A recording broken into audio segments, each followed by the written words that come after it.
జాతీయవాద జర్నలిజానికి అసలైన వేదిక నేషనలిస్ట్ హబ్ ని సబ్స్క్రైబ్ చేసుకోండి. నోటిఫికేషన్స్ కోసం బెల్ ఐకాన్ పై క్లిక్ చేయండి. Yes, sir. రైట్, నెక్స్ట్ అంశం సార్, అంబానీ అదానీకి సంబంధించిన విషయం తీసుకుందాం మనం. అంబానీ అదానీ అని మాటకు ముందోసారి మాటకు తర్వాత ఒకసారి రాహుల్ గాంధీ పదే పదే మాట్లాడేది. అయితే నిన్న విచిత్రంగా ప్రధానమంత్రి నరేంద్ర మోదీ ఈ అంశాన్ని ఒక ఎలక్షన్ ర్యాలీలో యూజ్ చేశారు. మీరు ఎగ్జాక్ట్ వర్డ్స్ మీరు చెప్పాలి, అప్పుడు అర్థమైపోతుంది. అదే చదువుతాను నేను ఇక్కడ. దాల్మే కుచ్ కాలా హే, మొన్న ఇంతకు ముందంతా కూడా ఏదో తేడా ఉంది. ఇంతకు ముందు అంబానీ అదానీ విషయంలో అంబానీ అదానీ గురించి రెగ్యులర్ గా మాట్లాడే రాహుల్ గాంధీ ఈ మధ్య కాలంలో వాళ్ళ గురించి మాట్లాడడం మానేశాడు. ఎందుకని మానేశాడు? వాళ్ళ నుంచి రావాల్సిన రొక్కం అందిందా, డబ్బులు అందాయా, షోరికా మాలను కూడా ఆయన యూజ్ చేయడం జరిగింది. సో ఇంత డబ్బులు తీసుకొని వీళ్ళు సైలెన్స్ అయ్యారా అంటే యాక్చువల్లీ మీరు కూడా నాకు అందులో రాశారు. యాక్చువల్లీ రాహుల్ సైలెన్స్ అంటే అంబానీ అదానీ బై రాహుల్ సైలెన్స్, రాహుల్ మౌనాన్ని కొనుక్కున్నారు. డౌట్ లేదు. ఓకే, ఎందుకంటే చిదంబరం ట్వీట్లో కనిపిస్తుంది. చిదంబరం దీని గురించి ట్వీట్ చేశారు, దాని గురించి నేను రెస్పాండ్ కూడా అయ్యాను. మోదీ అనక ముందు వరకు అరే వీళ్ళు మాట్లాడడం మానేశారే అని సడన్ గా నిజంగానే రియలైజ్ అయ్యాను నేను. అంటే ఈ మధ్య కాలంలో మాట్లాడట్లేదు అసలుకి అంబానీ అదానీ టాపిక్. చిదంబరం ట్వీట్ లో ఏ అండ్ ఏ అని పెట్టాడు నిన్న. Right, Rahul Gandhi Modi is saying Rahul Gandhi is not speaking about A and A. అంటే చిదంబరం కూడా భయపడుతున్నాడు అదానీ అంబానీ అని మొత్తం పెట్టడానికి. ఎందుకంటే ఏ అండ్ ఏ ఎందుకు చెప్తున్నారు? రాయొచ్చు కదా పేర్లు అక్కడ. మోదీ గారు చెప్పించి, మోదీ గారు ప్రధానమంత్రి సాయి గారు మనం అర్థం చేసుకుని ఆయనకున్న ఇంటెలిజెన్స్ రిపోర్ట్స్, ఆయనకు వస్తున్న మిగతా సోర్సెస్ నుంచి వచ్చిన రిపోర్ట్స్ చాలా క్లియర్ అవుతుంది. వీడింత తిట్టినా కానీ ఇదే సిపిఎం పార్టీ వాళ్ళు అదానీ దగ్గర డబ్బులు తీసుకున్నారు పార్టీ డొనేషన్ లాగా కేరళలో. అక్కడ పొద్దున్న లేవగానే తిడతారు కానీ అక్కడ అదానీది ఒక పోర్ట్ ఉంది అక్కడ విഴിഞ്ഞంలో. దానికోసం వాళ్ళు న్యాచురల్లీ డొనేషన్ ఇచ్చారు వాళ్ళు.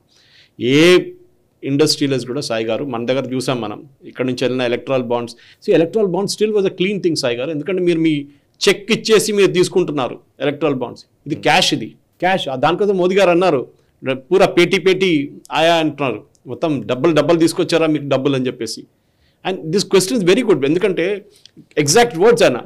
मैं तेलंगाना की धरती से पूछना चाहता हूं, शहजादे घोषित करे कि चुनाव में ये अदानी अंबानी से कितना उठाया है, काले धन कितने बोर भर के रुपये में लाया. बोर అంటే మన దాంట్లో సాక్స్ అంటే మన దాంట్లో సిమెంట్ సంచులాగా సంచులు ఎంత తీసుకొచ్చారు మీరు డబ్బులు అని చెప్పేసి. సో మోదీ గారు correctly is point to Rahul Gandhi, మీరు ఎందుకు మాట్లాడలేదు అదానీ అంబానీ గురించి? డబ్బులు తీసుకున్నారా లేదా వాళ్ళ దగ్గర?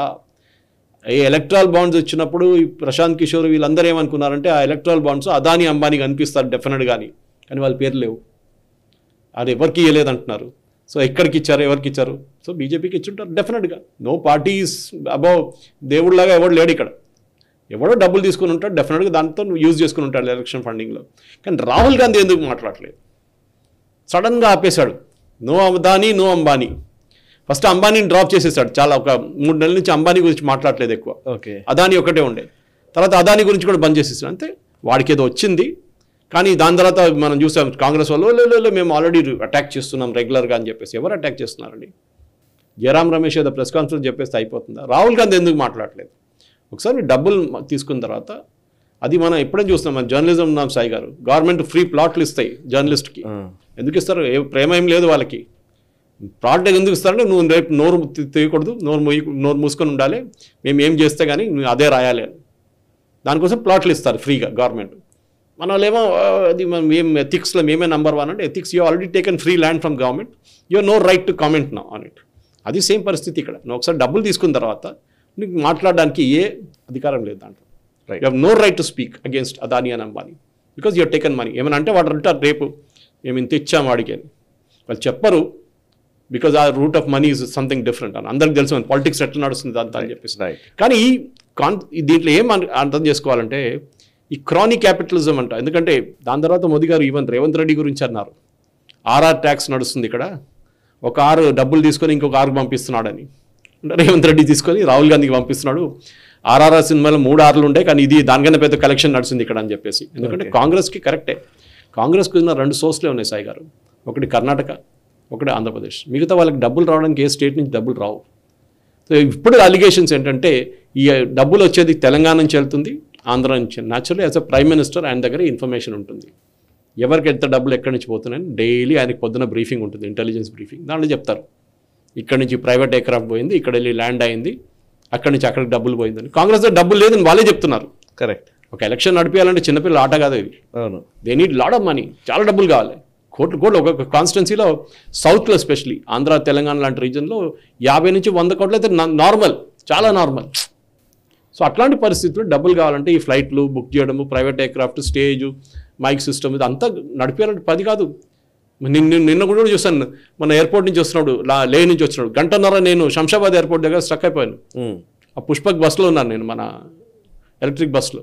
గంటను ఏంటంటే అక్కడ పెద్ద ర్యాలీ, మొత్తం శంషాబాద్ ఎయిర్పోర్ట్కి చాలామంది ఫ్లైట్ మిస్ అయిపోయింది ఆ రోజు. రేవంత్ రెడ్డి గారు ర్యాలీ, రంజిత్ రెడ్డితో ఒక 600-700 మంది ఉన్నారు సాయి గారు. అందరూ పక్కన ఒక్క బియర్ షాప్లో బియర్ లేదు. అదే చూసాను, నెక్స్ట్ డే పేపర్లో కూడా వచ్చింది చూడండి, నిన్న ఎక్కడ బియర్ లేదు ఇప్పుడు హైదరాబాద్లో, మొత్తం ఖాళీ.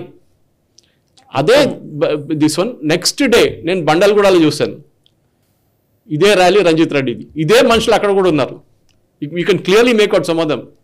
అదే మనుషులు మళ్ళీ జెండా పట్టుకుని నిలబడున్నారంట. సో ఈ మనీ, దీనికి కావాల్సిన డబ్బులు ఎవరిస్తారు? బిర్యానీ కోసం, మందు కోసం. ఇప్పుడు 1000 రూపాయలు కూడా కాదండి, ఇప్పుడు 2000 అడుగుతున్నా అంట డైలీ డబ్బుల కోసం.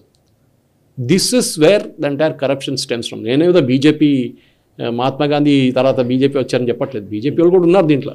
అవును. కానీ యాజ్ అ రూలింగ్ పార్టీ వాళ్ళకి ఒక రైట్ ఉంటుంది. అది కాంగ్రెస్ ఇన్నిసార్లు పరిపాలించారు కదా, 60 సంవత్సరాలు వారు కూడా లైసెన్స్ రాజుతో ఆడుకున్నారు కదా, చాలా డబ్బులు సంపాదించారు వాళ్ళు.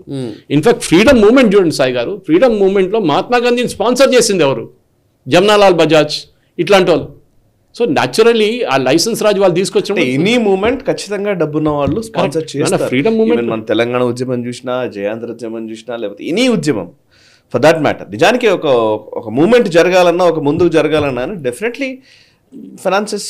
అండ్ మీరు గుర్తుపెట్టుకోండి, మహాత్మా గాంధీ గారు ఏ హాల్ నుంచి బయటకు వచ్చారు, ఏ హౌస్ నుంచి బయటకు వచ్చారు ఆయన మీద ఆ రోజు కాల్పులు జరిపినప్పుడు? బిర్లా హౌస్. కరెక్టే. So industrialists are not bad. After all he was a Gujarati, he knows very well business ఏంటనేది గుజరాతీ వాళ్ళకి కూడా తెలుసు అది. సో అక్కడున్న టైంలో Bajaj, Jamnalal Bajaj was part of the Congress funding team. అక్కడి నుంచి తర్వాత లైసెన్స్ రాజు తీసుకొచ్చారు. ఎందుకు లైసెన్స్ రాజు తీసుకొచ్చారు? ఈ ఇండస్ట్రియలిస్ట్ నుంచి డబ్బులు గుంజుకోవడానికి. తర్వాత 91లో ఓపెనింగ్ ఆఫ్ ఇండియన్ ఎకానమీ జరిగింది, అది ఇంకో మాట. కరెక్ట్. కానీ ఈ డబ్బులు కావాల్సింది ఇప్పుడు జరుగుతున్న దాని ప్రకారం మోదీ గారు చెప్పిన దానికి స్టోరీ చాలా serious. And definitely Rahul Gandhi ఇప్పుడు బ్యాక్ ఫుట్లో ఉన్నాడు. రాహుల్ గాంధీ మాట్లాడలేదు, ప్రశాంత్ సీన మాట్లాడుతున్నాడు, చిదంబరం మాట్లాడుతున్నాడు, జయరాం రమేష్ మాట్లాడుతున్నారు. So but they should be an admission. Yes, మేము తీసుకున్నాం, దాని తప్పేం లేదు. But you should taken it అనే లీగల్ రూట్. ఇల్లీగల్ కాకుండా మీరు ఎలక్ట్రల్ బాండ్ కాకుండా అట్లా మీరు రెసీట్ ఇష్యూ చేసి మీరు తీసుకోవాల్సింది. చేశారా లేదా, అది ప్రశ్న. ఈ వీడియో మీకు నచ్చినట్టయితే లైక్ చేయండి, 10 మందికి షేర్ చేయండి. అలాగే కామెంట్ల రూపంలో మీ అభిప్రాయాలను మాతో పంచుకోండి. Nationalist hub group of channels ను సబ్స్క్రైబ్ చేసుకుని తెలుగునాట జాతీయవాద జర్నలిజాన్ని ప్రోత్సహించండి. ఈ వీడియో కింద ఉన్న బెల్ ఐకాన్ పై క్లిక్ చేయడం మర్చిపోవద్దు.